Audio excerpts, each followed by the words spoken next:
નમસ્કાર મિત્રો, સ્વાગત છે તમારું અમારી YouTube ચેનલમાં। તો મિત્રો, જીપીએસસી એટલે કે ગુજરાત જાહેર સેવા આયોગ દ્વારા જે રાજ્ય વેરા નિરીક્ષક વર્ગ 3 ની પોસ્ટ પર ભરતી જાહેર કરવામાં આવી હતી અને આ ભરતીમાં જે ઉમેદવારોએ અરજી ફોર્મ ભરેલ છે તો તેઓએ લેખિત પરીક્ષા આપવા માટે સંમતિ પત્રક ફોર્મ ફરજિયાત ભરવાનું રહેશે। તો તેના વિશે આપણે વિગતવાર માહિતી મેળવીએ તે પહેલા વિડિયો ગમે તો લાઈક અને શેર કરી દેજો, ચેનલમાં નવા હોય તો ચેનલને સબસ્ક્રાઇબ કરી દેજો। તો ચાલો મિત્રો, વિડિયોની શરૂઆત કરીએ।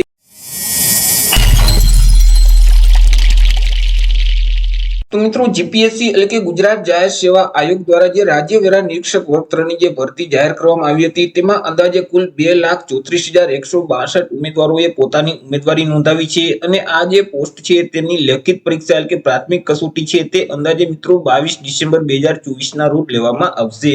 હવે આ પરીક્ષા જો તમારે આપવી હોય તો અહીં નિગમ દ્વારા નક્કી કરવામાં આવેલું છે કે જે ઉમેદવારોએ પરીક્ષા આપવી હોય તે ઉમેદવારો પાસેથી સંમતિ પત્રક છે તે ફરજિયાત લેવાનું રહેશે એટલે કે ઉમેદવારોએ ફરજિયાત પોતાનું સંમતિ પત્રક છે તે ભરવાનું રહેશે।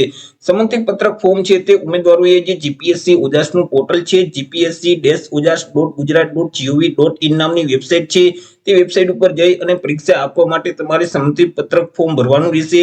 આ જે ફોર્મ છે તે 25/11/2024 થી ભરવાના શરૂ કરી દેવામાં આવેલા છે। 25/11/2024 સાંજના 5 વાગ્યાથી આ ફોર્મ શરૂ કરવામાં આવેલ છે અને 2/12/2024 સવારના 10 વાગ્યા સુધી તમે આ સંમતિ પત્રક ફોર્મ છે તે ઓજાસના પોર્ટલ ઉપર જઈ ભરી શકશો।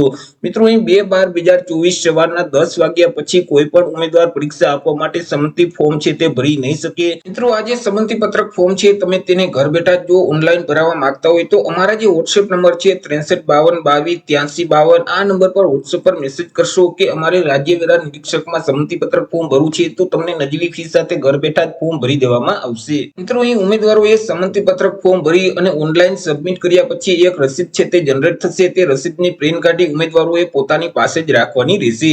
જે ઉમેદવારોએ નિયત સમય મર્યાદામાં સંમતિ પત્રક ફોર્મ નહીં ભરે તો તેવા ઉમેદવારોની પ્રસ્તુત જાહેરાતમાં કરેલી જે ઓનલાઈન અરજી છે તે આપોઆપ રદ કરી દેવામાં આવશે એટલે કે તમે જે અરજી ફોર્મ ભરેલ છે તે અરજી ફોર્મ તમારું રદ કરી દેવામાં આવશે અને તમને પરીક્ષા માટેના જે કોલ લેટર છે તે પણ આપવામાં આવશે નહીં અને તમે પરીક્ષામાં પણ બેસી શકશો નહીં। ત્યાર પછી મિત્રો, એક ઉમેદવાર છે તે એક જ સંમતિ પત્રક ફોર્મ છે તે ભરી શકશે।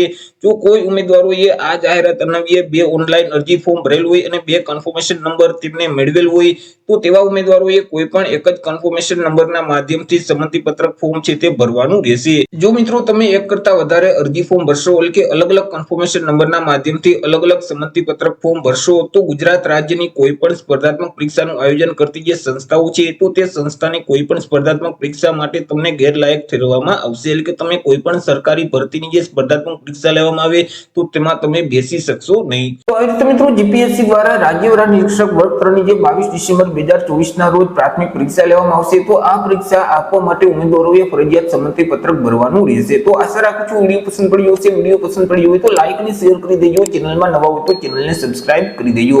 ફરી મળીશું એક નવા ટોપિક સાથે એક નવા વિડીયોમાં। ત્યાં સુધી જય હિન્દ, વંદે માતરમ।